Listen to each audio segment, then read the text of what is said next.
আয়াতের মধ্যে আল্লাহ তাআলা বলছেন লান তানালুল বিররা হাত্তা তুনফিকু মিম্মা তুহিব্বুন, তোমরা যেটা ভালোবাসো আল্লাহর জন্যে সেটা কুরবানি না দিলে, খরচ না করলে তোমরা কখনো কল্যাণ অর্জন করতে পারবে না। লান তানালুল বিররা হাত্তা তুনফিকু মিম্মা তুহিব্বুন। গৃহপাল নিজের পালের যদি হয় যেটা ভালো ওইটা দেওয়ার চেষ্টা করবেন।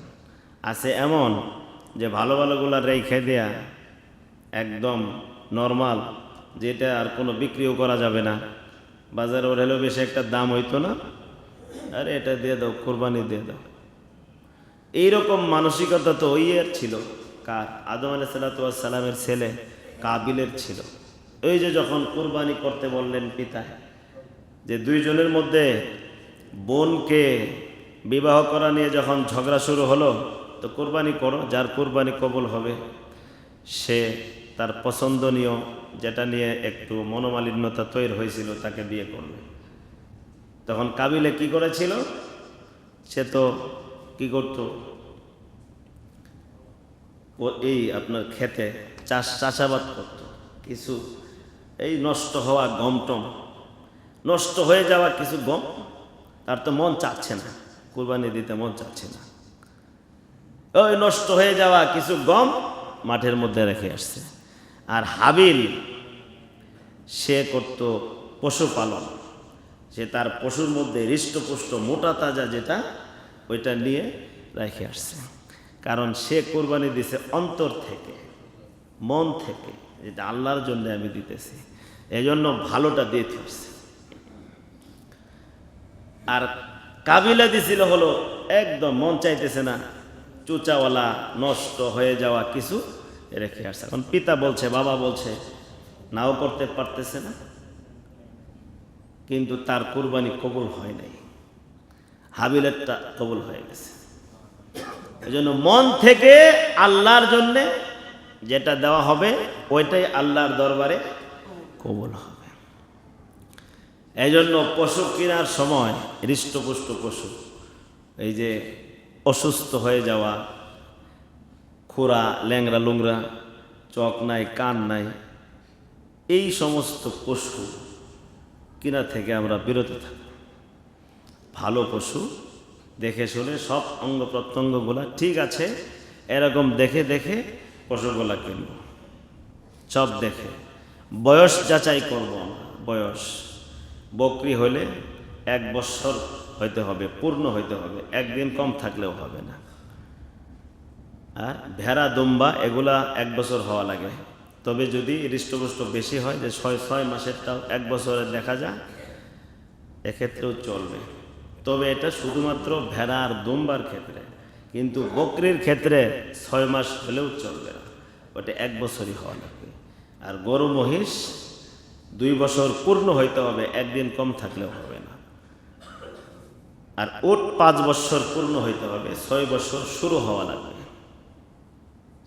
এখন বয়স বিক্রেতা যদি বলে যে এটার বয়স 2 বছর পূর্ণ হয়েছে, আর দেখতেও যদি ওইরকম মনে হয়, তাহলে বিক্রেতার কথাই ধর্তব্য হবে। এক্ষেত্রে যদি কম থাকে তাহলে আপনার আমার করার কিছু নেই, গুনাও হবে না, কোরবানিও সমস্যা নেই, কারণ বিক্রেতা তো যা বলতেছে ওটাই তো আপনার মানতে হবে, ধর্তব্য। এবং দেখতেও দেখা যাইতেছে যে না ঠিক আছে, 2 বছর হয়ে গেছে, যথেষ্ট। কোরবানির জন্য এই বয়স এইভাবে নির্ধারণ করবেন, অঙ্গ প্রত্যঙ্গগুলা দেখে দেখে নেব। শরীক নির্বাচন করবেন, অনেকেই শরীকে কোরবানি দিবেন, শরীক নির্বাচন করবেন দেখে দেখে, পরহেজগার মুত্তাকি, এবং সবাই মিলে অন্তরটাকে যাচাই করে নিতে হবে। অন্য কোনো নিয়ত, গোশত খাওয়ার নিয়ত, দুনিয়াবি নিয়ত এগুলো যেন না থাকে, একমাত্র আল্লাহর জন্য সবাই যেন দেয়। এগুলা পারস্পরিক একটু মুজাকারা করলে যে এটা আমরা সবাই আল্লাহর জন্য দিতেছি, অন্য কোনো নিয়ত যেন কারো না থাকে। একটু মুজাকারা করলে তাহলে সবার নিয়তটা শুদ্ধ হয়ে গেল, কোরবানিটাও আল্লাহর কাছে শুদ্ধ হয়ে যাবে। একজনের যদি নিয়ত খারাপ থাকে তোর কোরবানির সমস্যা হয়ে যাবে, কোরবানি হবে না। আর কোরবানি দিবেন হালাল টাকা দিয়ে, হারাম টাকা দিয়ে কোরবানি দিবেন না। এই জামানায় তো হারাম আর হালাল খুব কঠিন জিনিস। এটা হারাম আর হালাল পার্থক্য করাটাও কঠিন হয়ে গেছে। হালাল টাকা দিয়ে কোরবানি দিতে হবে, হারাম টাকা দিয়ে কোরবানি দিলে কোরবানি হবে না। কোনো শরিক যদি হারাম টাকা দিয়ে শরিক হয় তাহলে বাকি সব শরিকের কোরবানি বাতিল হয়ে যায়। এই জন্য যারা শরিক হবেন হালাল টাকা দিয়ে শরিক হবেন। আবার এমন যদি লোক থাকে যে ওর হালাল টাকাও আছে হারাম টাকাও আছে, এখন কোনটা দিয়ে শরিক হইলে তো বোঝা যাইতেছে না। যদি হালাল টাকা থাকে হারাম টাকাও থাকে তাহলে হালাল টাকা দিয়ে শরিক হবেন, হারামটা বাদ দিবেন। এখন কোনটা দিয়ে শরিক হচ্ছে বুঝতে পারতেছেন না, তো আপনি ধরে নেবেন ও হালাল টাকা দিয়ে শরিক হয়েছে, কারণ তার তো হালাল টাকাও আছে হারাম টাকাও আছে। এখন আপনি যদি সারাক্ষণ ধারণা করে রাখেন ও হারাম টাকা দিয়ে মনে হয় শরিক হয়েছে, মুসলমানদের ব্যাপারে ধারণাটা একটু ভালো রাখতে হবে। যন্নু বিল মুমিনিনা হাসানা, মুমিনদের ব্যাপারে ভালো ধারণা রাখো। এখন কারো যদি দুই রকমের থাকে তাহলে মনে করবেন যে হালাল টাকা দিয়ে কি হয়ে গেছে, শরিক হয়ে গেছে। কোরবানি ওয়াজিব হওয়ার জন্য কতগুলা শর্ত আছে।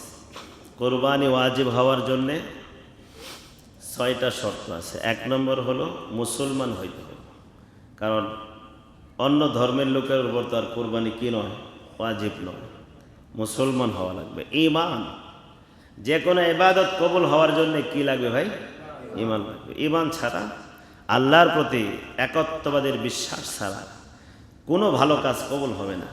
অনেকেই মনে করে যে বিধর্মীরা তো অনেক ভালো ভালো কাজও করতেছে, অসহায়ের পাশে দাঁড়ায়, কত নেক কাজ করতেছে, এগুলি আল্লাহর কাছে নেক হিসেবে গ্রহণযোগ্য হবে না।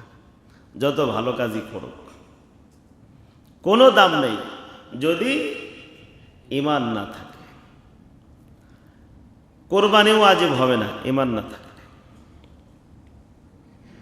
কোরবানি ওয়াজিব হওয়া 1 নম্বর হলো ঈমান থাকা লাগবে, মুসলমান হওয়া। 2 নম্বর হলো স্বাধীন হইতে হবে, স্বাধীন। আগে এক সময় গোলামের সময় ছিল, ওই সময় গোলাম থাকতো, কিন্তু এখন তো আর গোলামের যুগ না, এটা গোলাম না, এখন সবাই স্বাধীন। স্বাধীন হওয়া এটাও কোরবানি ওয়াজিব হওয়ার জন্য শর্ত। তো এই শর্ত আছে, স্বাধীন তো সবাই স্বাধীন। 3 নম্বর হলো আকেল হইতে হবে, মানে মস্তিষ্ক সুস্থ থাকতে হবে। কোনো পাগলের উপর কোরবানি কি নয়, ওয়াজিব নয়। আবার পাগল যদি এমন হয় যে কিছুদিন পাগল থাকে কিছুদিন ভালো থাকে, এরকম যদি হয়, 3 দিন তো কোরবানি ওয়াজিব, ঠিক না? 3 দিন 10, 11, 12, এই 3 দিনের মধ্যে যদি কেউ মালদার থাকে তাহলে তো কোরবানি ওয়াজিব হবে। এখন পাগল ধরেন সারা বছর পাগল ছিল, 3 দিন ভালো আছে আর সম্পদও আছে, তাহলে তার উপর কোরবানি ওয়াজিব হবে। আর এই দিনগুলোতে সে যদি ভালো না থাকে, পাগল থাকে, তাহলে তার উপর কোরবানি ওয়াজিব হবে না। আকেল হইতে হবে, সুস্থ মস্তিষ্ক সম্পন্ন হওয়া লাগবে। 4 নম্বর হলো বালেগ হইতে হবে। বালেগ প্রাপ্তবয়স্ক হইতে হবে, নারী হোক পুরুষ হোক, সবার উপরেই কোরবানি ওয়াজিব যদি সামর্থ্য থাকে, টাকা পয়সা থাকে। মহিলাদের উপরও কোরবানি ওয়াজিব যদি মহিলাদের টাকা থাকে, বা স্বর্ণের অলংকার আছে, রূপা আছে, বা কিছু টাকা আছে, সব মিলেও যদি হয় তাহলে তাদের উপরে কিন্তু কোরবানি ওয়াজিব হবে। কোরবানি শুধু পুরুষের উপর ওয়াজিব বিষয়টা এরকম না, নারী পুরুষ সবার উপরে কোরবানি ওয়াজিব। প্রাপ্তবয়স্ক, অপ্রাপ্তবয়স্ক, নাবালেক, নাবালিকা, এদের টাকা থাকলেও তাদের উপর কোরবানি ওয়াজিব হবে না। অপ্রাপ্তবয়স্ক, ধরেন বাবা মারা গেছে, টাকার মালিক হয়েছে, বা দাদা নানা কেউ টাকা দিয়ে গেছে, গিফট, ব্যাংক ব্যালেন্স আছে, অনেক টাকা আছে, কিন্তু অপ্রাপ্তবয়স্ক, এই জন্য তার উপর ওয়াজিব হবে না। 5 নম্বর হলো মুকিম হওয়া লাগবে। মুকিমের উপর কোরবানি ওয়াজিব। মুকিম মানে মুসাফির, না, যে সফরে যায় নাই। মুকিম মানে মুসাফির, না, যে সফরে যায় নাই। মুকিমের উপর কোরবানি ওয়াজিব। 6 নম্বর হলো মুকিম হওয়া লাগবে, মুকিমের উপর কোরবানি ওয়াজিব। মুকিম মানে মুসাফির না, যে সফরে যায় নাই। মুকিম মানে মুসাফির, না, যে সফরে যায় নাই। 7 নম্বর হলো মুকিম হওয়া লাগবে। যদি সামর্থ্যবান ব্যক্তিও সফরে থাকে, মুসাফির থাকে, তাহলেও তার উপর কোরবানি ওয়াজিব না, মুকিম হওয়া শর্ত। এজন্য যারা হজের সফরে থাকে, যেমন মক্কার মধ্যে গেছে, যাওয়ার পরে ধরেন 15 দিন বা তার থেকে বেশি দিন থাকার নিয়ত করছে এখানে, বা থাকা হয়ে গেছে, তাহলে সে মুকিম হয়ে যাবে, তখন তার উপর কোরবানি দেওয়া ওয়াজিব হবে। আর যদি এমন হয় 15 দিন বা তার বেশি থাকা না হয়, তাহলে সে মুকিম না, সে মুসাফির। আর কোরবানির ঈদে যে হজের মধ্যে যে কোরবানি দেয় হাজিরা, ওটা কিন্তু এই ওয়াজিব কোরবানি এটা না, ওটা হলো দমে শুকর, ওইটা কোরবানি। অর্থাৎ 2টা হজ, একটা উমরা আর একটা কি হজ, একসাথে 2টা করার যে সুযোগ পাইছে, এটার শুকরিয়া হিসেবে কোরবানি করে হাজি সাহেবরা। ওটা কিন্তু ওয়াজিব কোরবানি না। ওয়াজিব কোরবানি হলো এটা আলাদা, আর হজের মধ্যে যেটা হাজি সাহেবরা করে ওইটা কিন্তু এই ওয়াজিব কোরবানি না। সুতরাং ওইটা দিয়া ওয়াজিব হয়ে গেলে ওইখান থেকে বাঁচার কোনো রাস্তা নেই। বিষয়টা বুঝছেন? যেমন হজের মধ্যে যেটা করে এটা কিন্তু, এই যে আমরা যেটা করি ওয়াজিব, এটা কিন্তু ওয়াজিব, ওইটা ওয়াজিব কোরবানি না। ওইটা হলো একজন হাজি একই সাথে উমরা করে গিয়ে এরপরে আবার কি করে, হজ করে। এই যে 2টা ইবাদত একসাথে করার যে সুযোগ পাইছে, এটার শুকরিয়া হিসেবে কোরবানি। এজন্য কেউ যদি শুধু হজের নিয়তে যায়, হজ, শুধু হজ, এটাকে হজ্জে ইফরাদ বলে, তার উপর কিন্তু কোরবানি ওয়াজিব না। বড় বড় ইবাদত করার সুযোগ সে পাইছে, এই জন্য কোরবানি দিতে হবে। আর 6ষ্ঠ নাম্বার হলো ধনী। ধনী হওয়া লাগবে, শর্ত। গরিব যারা, তাদের উপরে কিন্তু কোরবানি ওয়াজিব না, ধনী হওয়া লাগবে। ধনীর পরিমাণ কি? জাকাতের মধ্যে 4 ধরনের মালের আপনারা আলোচনা শুনেছিলেন: স্বর্ণ, রূপা, নগদ টাকা, ব্যবসায়িক মাল। আর কোরবানির মধ্যে বাড়তি একটা আছে, সেটা হলো প্রয়োজনের অতিরিক্ত সামানা, জমি জামা, বাড়ি গাড়ি, সব প্রয়োজনের অতিরিক্ত। এটা কোরবানির মধ্যে 5 নম্বরের মধ্যে ধর্তব্য হবে। প্রয়োজনের অতিরিক্ত কাপড় চোপড়, জুতা, আলমারি, ঘরের আসবাবপত্র সহ, জমি জামা থেকে নিয়ে বাড়ি গাড়ি, একজনের বাড়ি আছে অনেকগুলা, গাড়িও আছে অনেকগুলা, নিজের ব্যক্তিগত প্রয়োজনের অতিরিক্ত আছে, এরকম আল্লাহর অনেক বান্দারাই তো আছে। প্রয়োজনের অতিরিক্ত যত কিছু আছে, পোশাক আছে মনে করেন 10 জোড়া, একজনের প্রয়োজন কতটুকু ধরা হয়েছে? 3 জোড়া, 3 জোড়া পোশাক ধরেন প্রয়োজন, আর বাকি অতিরিক্ত, এটা বাকিটা হলো অতিরিক্ত। তো প্রয়োজনের অতিরিক্ত যেটা আছে ওইটার মূল্য হিসাব করতে হবে। এখন হিসাব করার পরে যদি 52.5 ভরি রূপার সমপরিমাণ মূল্য বা টাকা তার কাছে থাকে, তাহলে তার উপর কোরবানি দিতে হবে। কোরবানি ওয়াজিব, সে কোরবানি দিবে। আর যাদের নাই, তারা গরিব হিসেবে গণ্য, তাদের উপর কোরবানি ওয়াজিব হবে না। এরপরেও যদি সওয়াবের আশায় একটা পশমে, একটা চুলে একটা নেকি পাওয়া যায়, সেই হিসেবে যদি সে দিতে চায়, দিতে পারবে, দিবে, সওয়াবের আশায় দিবে। আর যারা ওয়াজিব, তারা তো ওয়াজিবও আদায় হবে, আবার নেকিও পাবে। এই জন্য কোরবানি যারা গরিব মানুষ যদি দেন, দিবেন, সওয়াবের আশায় দিবেন। কোরবানি দিলে অনেক নেকি হবে।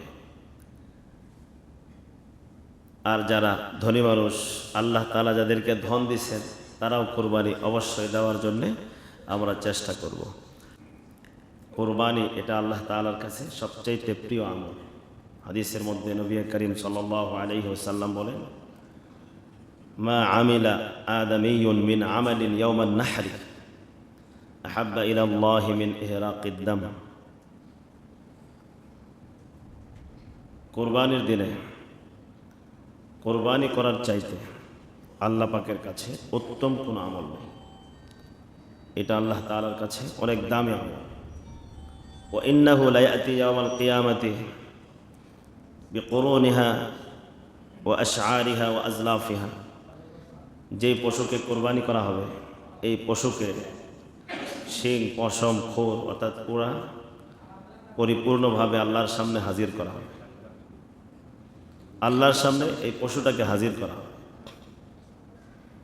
আর কোরবানির দিনে ওয়া ইন্নাদ দামা লা ইয়াকাউ মিনাল্লাহি বিমাকানিন ক্বাবলা আন ইয়াকা মিনাল আরদ, রক্ত মাটিতে পড়ার আগেই আল্লাহ তাআলার কাছে কোরবানি কবুল হয়ে যায়। ফাতিবু বিহা নাফসা, নবীজি বলেন আনন্দ চিত্তে কোরবানি করো। ফাতিবু বিহা নাফসা, আনন্দ চিত্তে কোরবানি করো। কোরবানি যখন আসে তখন দেখবেন নাস্তিক এবং বিধর্মী যারা থাকে তাদের পশুদের প্রতি খুব মায়া কান্না শুরু হয়ে যায়। কোরবানির সময় যখন আসে নাস্তিক এবং বিধর্মী যারা, যাদের কোনো ধর্মই নাই, বিধর্মী মানে কি ধর্ম নাই, কারণ ধর্ম তো একটাই, সেটা হলো ইসলাম। এটা আল্লাহর দেওয়া ধর্ম। যেই ধর্মের মূল বিষয় হলো আল্লাহর সঙ্গে শরীক করা যাবে না, যিনি একক, তার কোনো শরীক নেই। এবং এই ধর্ম প্রচার করার জন্যে যুগে যুগে আল্লাহর প্রিয় প্রেরিত নির্বাচিত পছন্দনীয় যে সকল বান্দারা দুনিয়াতে এসেছিলেন, নবীগণ রাসূলগণ, তাদেরকেও বিশ্বাস করতে হবে, তাদের প্রতি ঈমান আনতে হবে। এটা হলো ধর্ম, যেটা আল্লাহর দেওয়া। আর পরবর্তীতে যা বানানো হয়েছে সব মানব রচিত, মানুষ তৈরি করছে এগুলো। বিধর্মী এবং নাস্তিক যারা কোনো ধর্মকে বিশ্বাস করে না, এদের দেখবেন পশুদের প্রতি খুব মায়া শুরু হয়ে যায় এবং ইসলামের দোষ ধরার চেষ্টা করে যে ইসলামের মধ্যে পশু জবাই করা যে বিধান, পশুর প্রতি তো একটা জুলুম, বলেন না নাউজুবিল্লাহ। অথচ তারা অবলীলায় পৃথিবীর সবচাইতে শ্রেষ্ঠ সম্মানিত মাখলুক মানুষ নির্দ্বিধায় তার হত্যা করছে, যা মনে চায় তাই করতেছে, বুকের মধ্যে গুলি চালাচ্ছে, জবাই করতেছে, ইজ্জত আবরু সব লুটে পুটে খাচ্ছে, আগুনে জ্বালিয়ে দিচ্ছে, পুড়িয়ে ছারখার করে মেরে ফেলতেছে। কোনো অসুবিধা নেই, কোনো পাপ তারা মনে করছে না। আর যে পশুকে রব্বুল আলামিন সৃষ্টি করেছেন, এই পশুকে তারা বানিয়েছে? পশু সমস্ত মাখলুক সৃষ্টি করছেন আল্লাহ তাআলা, এবং এগুলি আল্লাহ তাআলা মালিক বানিয়েছেন। যাকে যে কয়টার ইচ্ছা মালিক বানাইছে। এই মালিকানা দেওয়ার পরে পরীক্ষা স্বরূপ আল্লাহর ওয়াস্তে, আল্লাহর জন্যে কিছু পশু জবাই করার হুকুম আল্লাহ তাআলা দিয়েছেন। আল্লাহর সৃষ্টি করা মাখলুক, আল্লাহর সৃষ্টি করা পশু আল্লাহর জন্য জবাই হবে, এটা নাকি পশুর প্রতি জুলুম। আর যেই প্রতিমা নিজে দাঁড়াইতে পারে না, কথা বলতে পারে না, কিচ্ছু করতে পারে না, তারা হাজার হাজার পশুকে প্রতিমার নামে নির্মম ভাবে গলা কেটে হত্যা করছে, এটা তাদের কাছে কোনো কিছুই না। কোরবানির সময় কত আদর করে আল্লাহর জন্য জবাই করা হয়। মুসলমানের একটা পশুকে আল্লাহর জন্য জবাই করবে, সেখানেও ইসলাম কত সুন্দর দিক নির্দেশনা দিয়েছে যে পশুকে তুমি যখন জবাই করার জন্য শোয়াবে তখন কত সুন্দর আদর্শ আমাদের সামনে রাখা আছে। যেমন ভাবে তাকে শোয়াও, সে যেন কষ্ট না পায়, কারণ সে একটু পরে তার জীবনটা আল্লাহর জন্য উৎসর্গ করবে। আর তার বিপরীতে তারা কি করে? পশুকে ঘাড়ের মধ্যে কূপ দিয়ে তার ঘাড়টাকে, মাথাটাকে সম্পূর্ণরূপে আলাদা করে ফেলে। এটা জুলুম নয়? কিন্তু ইসলামের বিধান নিয়ে তাদের যত মাথা ব্যথা।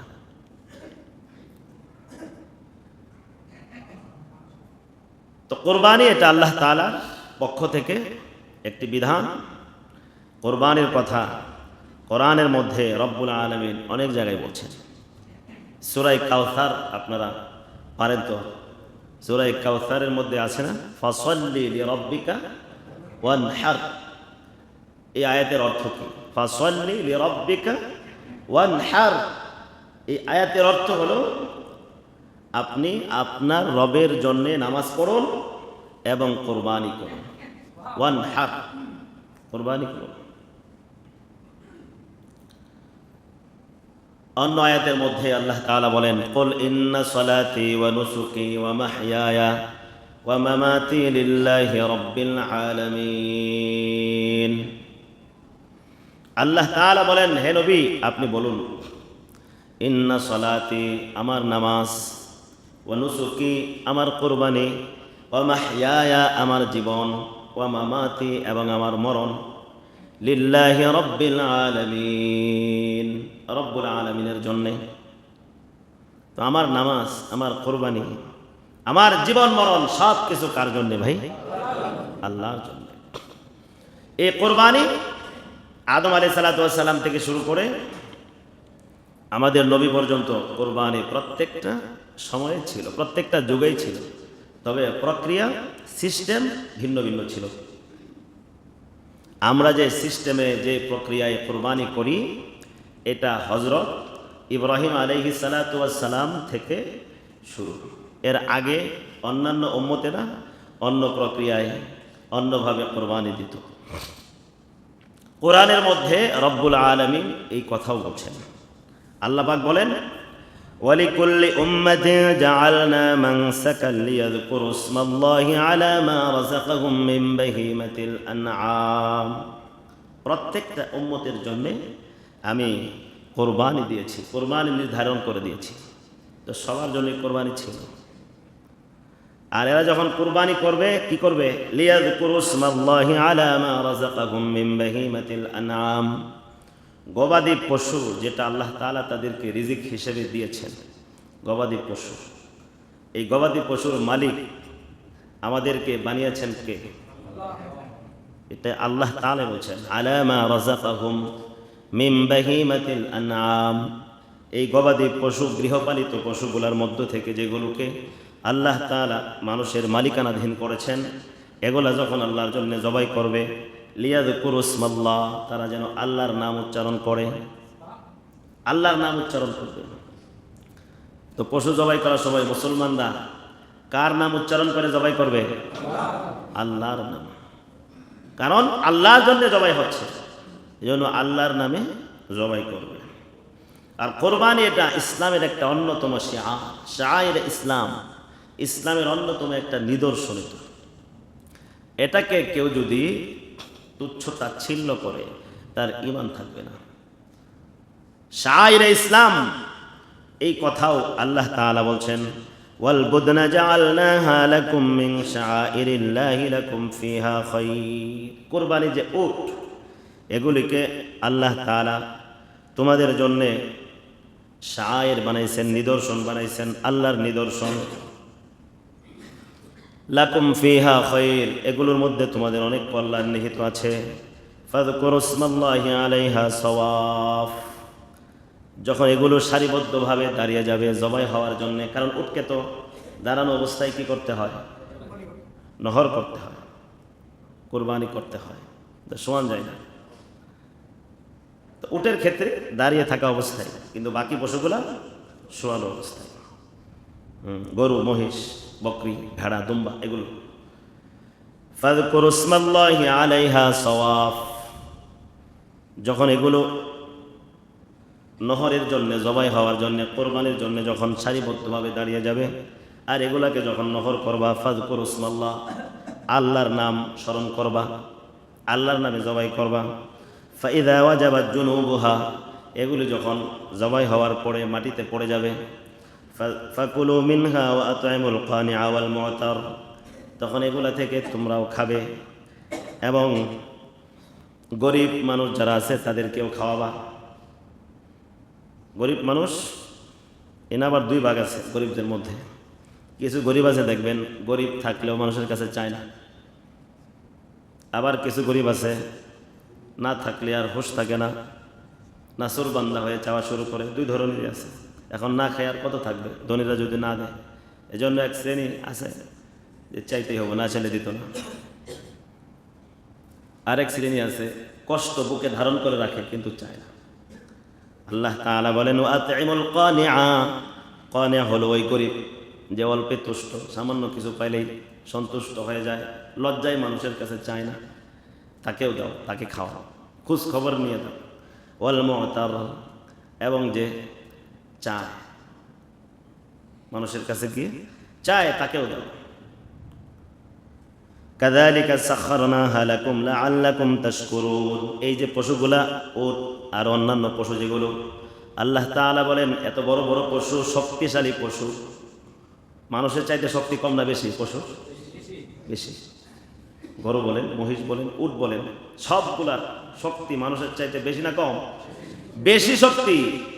এরপরেও আল্লাহ তাআলা বলেন এই সবগুলাকে তোমাদের অধীন করে দিয়েছি আমি, এগুলা তোমাদের অধীন করে দিছি, তোমরা যেভাবে চালাও ওইভাবেই তারা চলে। যদি আল্লাহ অধীন করে না দিতেন তাহলে এক গোতা দিয়েই ক্লিয়ার, মাঝে মধ্যে উল্টাপাল্টা করে ফেলে। এগুলো আল্লাহ তাআলা আমাদের অধীন করে দিছে, আমরা যেন এগুলো দ্বারা উপকৃত হতে পারি। যেন সামনে কোরবানি আসতেছে, যারা সামর্থ্যবান ভাই আছেন সবাই কোরবানি দিবেন। কোরবানি থেকে পিছিয়ে থাকার জন্যে চেষ্টা আমরা কেউ করব না। আল্লাহ তাআলা সম্পদ দিয়েছেন, এই জন্য কোরবানি দেব। কার জন্যে ভাই? আল্লাহর জন্য। আবার অনেকে এটা নিয়ত করে যে কোরবানি না দিয়ে উপায় নাই, দিব। পোলাপান আছে, আত্মীয় স্বজন আছে, জামাই আছে, আরও অনেক কিছু আছে, কোরবানি তো দেওয়াই লাগে। মানুষের গোস্তের দিকে আর কত চেয়ে থাকবো? নিজের বাড়িতেও তো আমোদ প্রমোদ ফুর্তি আছে। এইটা উল্টাপাল্টা নিয়ত অন্তরের মধ্যে নিয়ে আসবেন না। কোরবানি দিবেন, গোস্ত তো আপনারাই খাবেন, যারা কোরবানি দিবেন গোস্ত তো তারাই খাবে, মানুষই খাবে। আল্লাহ তাআলা তো আর খাবেন না, কেউ খাবে না, মানুষই খাবে। আগের সিস্টেমে ছিল তো জ্বালাই দেওয়া, ওটা একটা প্রক্রিয়া ছিল, সিস্টেম ছিল কোরবানির সিস্টেম। এখন সিস্টেম হলো পশু জবাই করে সিলে কাটাকাটি করে নিজেরাই কি খাও, আত্মীয় স্বজন গরিব মানুষদেরকে দিয়ে খাও। আর আগের সিস্টেম ছিল বাস এলাকার মধ্যে একটা মাঠে রেখে আসতো, যারটা কবুল হইতো আসমান থেকে আগুন এসে তাকে জ্বালাই দিত, ওটা একটা সিস্টেম ছিল। তো কোরবানি দিব, মনের মনকে বারবার যাচাই করে নিব যে এটা আমি আল্লাহর জন্য করতেছি। তো কোরবানি দেওয়ার আগে অন্তরটাকে ঠিক করব আমরা, শুরু থেকে শেষ পর্যন্ত, জবাইয়ের দিন পর্যন্ত প্রত্যেকটা মুহূর্তে অন্তরকে যাচাই করবো যে ঠিক আছে কিনা, অন্তরটা ঠিক আছে কিনা।